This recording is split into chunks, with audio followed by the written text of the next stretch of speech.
Hello. Hi. Okay, guys, today we're going to talk about women and health in Ayurveda. I will just give a brief introduction about the two communities that are actually collaborating on this topic in this Insta Live. So it's actually Hindu Youth Network and Don't Say Okay Kanmani page. So in 2020, Hindu Youth Network was set up under the auspices of Hindu Endowments Board with an intent of outreaching to Hindu youths studying in Singapore, broadening their perspectives and deepening their understanding of Hinduism and its relevance to our daily life. Don't Say Okay Kanmani is a ground up initiative established in 2020 that aims to feature stories of women and discuss pertinent issues that impact our community. We hope for not only Yeah. women but men to be a part of these conversations too. Yeah. So, an introduction to today's session. Women actually play a very important role in family and society. So, her health is very important in all aspects of life. We go through several changes from puberty, pregnancy, menopause, and our hormones vary significantly. So we need to learn to take care Yeah. of ourselves. We hope Ayurveda, the science of life, and a way of living will enable women to combat these issues and live a holistic life. The origins of Ayurveda is traced back to the Vedas, mainly Atharva Veda, which is considered to provide stability for an individual because its mantras and rites contribute to an individual's well-being via peace and health. Ayurvedic treatment is also said to be extended to animals and plants. So today we are going to explore the Ayurvedic perspective and seek to understand the guidelines for women's health. Parinala, our special speaker for today, is a certified Ayurveda Hi. therapist, senior trainer, and holistic massage therapist. Her journey in Ayurveda started from a place of genuine curiosity and eventually grew into passion for the ancient holistic science. Okay, so Parinala, can you just tell us briefly how Ayurveda differs from Western treatment? And is there a possibility for them to work together holistically? Yes and yes. Ayurveda is for anybody and everybody, whatever race, religion you are, doesn't matter because it's a holistic system of science. Ayurveda literally means the science of life. The approach to Ayurveda is they look at you as a whole person. They don't just look at your sickness because you are not your sickness. So it looks at the person's mind, it looks at the person's body, it looks at their personality, their unique innate nature. Because there's this concept in Ayurveda that talks about Prakriti, and Prakriti is basically talking about your own individual unique nature. Everybody has DNA, correct? Mm-hmm. None of us have the same DNA. None of us have the same thumbprint or fingerprint. So Ayurveda assesses you based on your own uniqueness and where the sickness is coming from, because there's always a root cause for sickness. And instead of looking at the signs and symptoms, the signs and symptoms is just telling the body or it's just telling the doctor, what could possibly be wrong. But then what the doctor does is they do pulse analysis, they'll ask you a series of questions. They will also do physical body analysis. They'll look at your tongue, your eyes, your fingernails, your hair. They'll ask you about your bowel movements. They'll ask you about your digestion. And from there, they will determine what the root cause is because the sickness has to come from somewhere. And yes, Ayurveda can be integrated into Western medicine. See, there are two separate systems of medicine. And allopathy, Western medicine is more commonly known as allopathy. So allopathic treatments, right? They look at treating signs and symptoms. So when you combine Ayurveda with that, Ayurveda can actually help with digestive issues.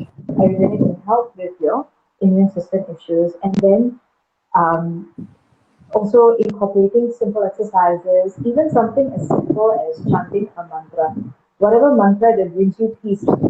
When I say chanting mantra, it doesn't have to be a Hindu mantra, doesn't have to be something related to God, because the body will receive those, the body understands and receives those positive frequency and positive vibration. So if your body is going to be weak from like radiation, then Ayurveda will help to supplement the digestion, to supplement the immune system so that your body will be strong and your quality of life is not compromised. I just spoke to somebody like today and she was saying that all the organs that you have in your body, your liver, your stomach, your heart, your uterus, your brain, all these organs are created for a specific purpose.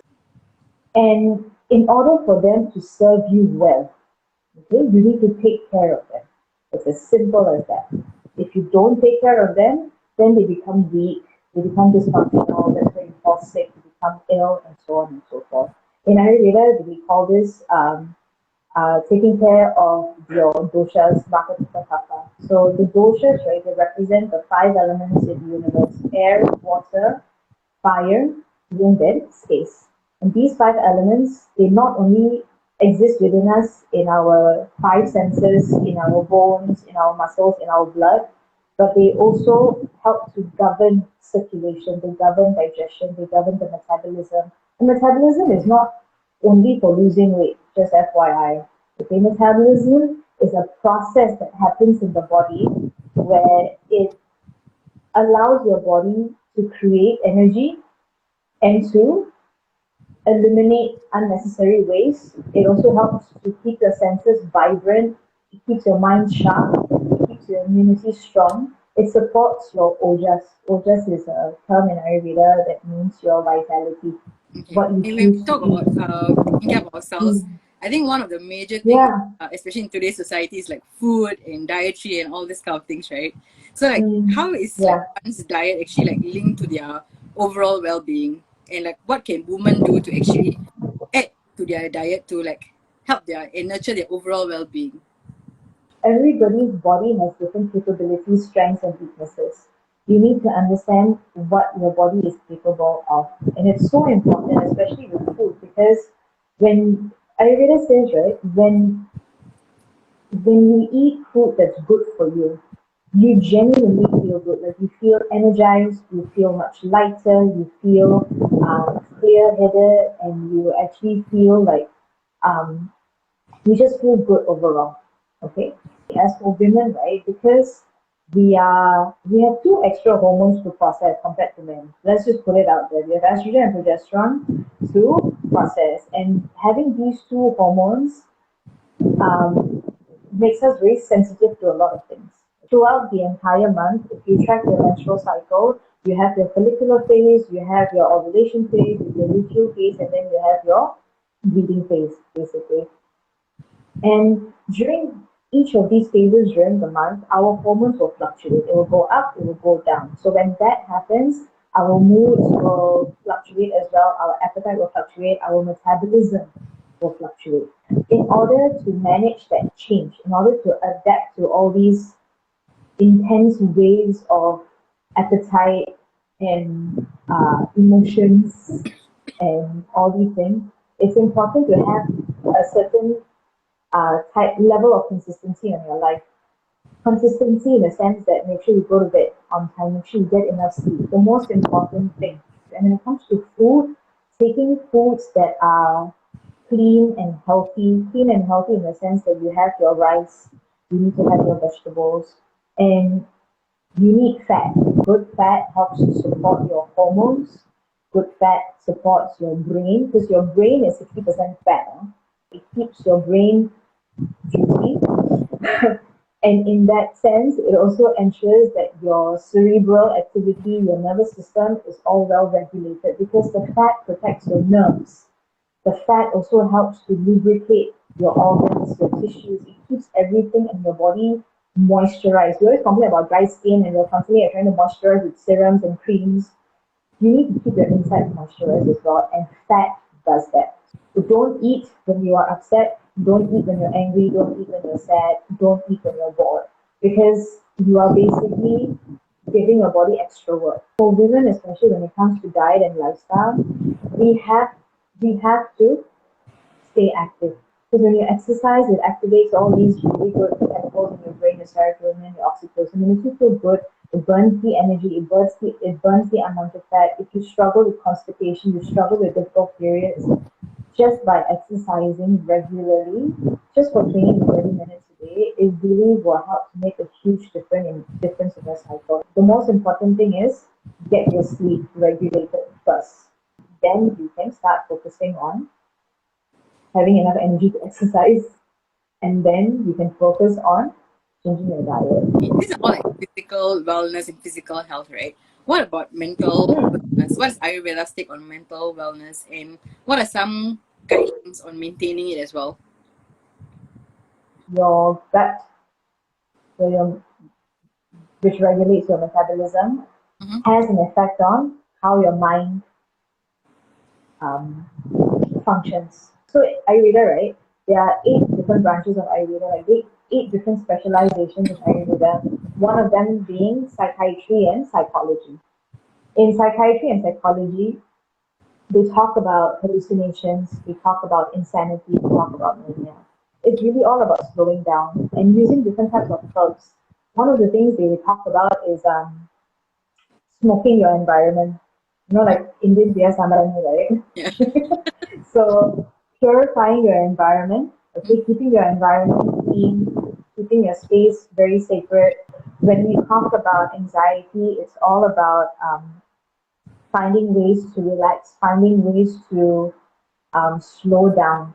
If you find something that's your favorite, whether it's, I'm not saying grab a snack, I'm just saying grab your favorite book, grab a pen, just hold on to something, grab your pillow, hold on to it, and you just need to slow down and just breathe. Taking herbs like ashwagandha or sometimes even brahmi also helps as well. But again, under proper guidance. If you don't have access to those things, make sure you have like a favorite herbal tea, like whether it's chamomile or a bedtime tea, have that. Have a warm glass of milk. Just take a moment to slow down. Sometimes, in order to manage hyperactivity, you need to remove yourself from the situation as well. You need to step back and sit, and you need to step back and walk away. Just take a moment to relax and calm down. Also, Ayurveda talks a lot about education, reading about philosophy, reading about spirituality, doing all these spiritual practices, mantra chanting as well also helps because when you do these mantra chantings, the vibration to the frequency that is generated through the body helps to calm down the nervous system. It also helps to energize the nervous system. It also helps to energize your senses. So, and it helps to keep things clean around you. So we talk about anxiety, depression, and other different types of mental health conditions. Um, the mind is stuck in one single perspective. And what's so beautiful about the mind is that it can be changed. You can't change your DNA, right? But you can change your mind about things. You can change your attitude about things. So counseling is something that has been talked about for thousands of years. Okay, now this is like all the general things, right? Now let's like dive into like women's health specifically. So we actually have a question from Priya. Okay. How do I deal with Mm. PMS symptoms using Ayurveda? So you need, number one, um, reach for your favorite herbal teas. Chamomile tea is very good. Arjun tea is good. Fenugreek tea is good as well. If you want, you can even have like a peppermint tea just to calm down the stomach. Because when you're having a period, your stomach goes crazy because all that action is happening downwards. Okay, so you need to calm that down. Um, Identifying what the stresses are Mm-hmm. from that month. Okay, making sure that when you are having a PMS, know that if you're having a PMS and you need to track your cycle for that so that you understand like why suddenly you're feeling unusually emotional or you're feeling unusually irritated. It helps to know what is happening with your cycle. So track the cycle, make sure you have your keys available to you, put time aside to rest and to relax. Our periods come when it's time to come. Like it rains when it's monsoon season. It's hot when it's summer. Okay, the sun comes and goes because it has to come and go. Just like our bodies, the main consistency in women's bodies is our menstrual cycle, the moment we hit puberty. If menstrual cycle is delayed, but it still shows up, means that, okay, still okay, but maybe something is slowing things down. Because having your menses, right, is a way, it's a natural way for the body to cleanse itself. Okay. It's a natural way for the body to detox because our uterus every month she works to building a home for a potential life to be born. Okay, just like when you see in a construction site, they always build a foundation, they build a structure, then they build like the houses and everything. So it takes time to build these things. And say if the purpose is not fulfilled, there's no implantation, there's no pregnancy, then she has to deconstruct because if you keep it there for too long, it becomes toxic. Okay. So she has to cleanse. So in order to keep this consistent, in order to make sure this runs like clockwork, you need to ensure that you are taking care of yourself properly, that you sleep at the same time, you have your meals, at the same time, if possible, you make sure your meals are fresh, they're well cooked, they're easily digestible, they're delicious.